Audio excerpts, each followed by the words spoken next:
على الناحيه الشمال احمد نبيل كوكا ما جاش. محمد هاني بعيدا عن الرفعه اللي رفعها على محمد علي بن رمضان، مش فاكر كانت لوسام اللي رفعها لوسام ابو علي، بعيدا عن الرفعه بتاعت وسام ابو علي هو ما جاش. عمر كمال لما نزل كان احسن منه. الناس بقى تزعل تتفلق، اللي يزعل يتفلق. عمر كمال احسن من محمد هاني، اي حد احسن من محمد هاني. لو جبت يعني اقول ايه بس، لو جبت سواق ميكروباص هيبقى احسن من محمد هاني. هو اللي متسبب في الجون الاولاني، لما لا الجون الثاني لما ما ضغطش، هو اللعيب جيب الكوره راح هو واقف مكانه، فتح له مش زاويه تسديد، فتح له شارع باسمه، شوط يا معلم، لبسنا جون يا معلم.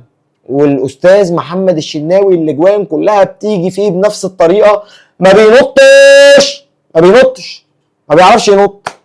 الاستاذ ما بيعرفش ينط، لا بينط ولا بيقف، وبيوطي والكره بتتشاط عليه وحاجه كده استغفر الله العظيم. الاربع تجوان اللي دخلوا مفيش كوره راح عليها، مفيش كوره حاول فيها، كلها مش متوقعه، كلها اعمل ايه؟ ما نزلوليش القبض بتاعي. حاجه استغفر الله العظيم، حاجه استغفر الله العظيم.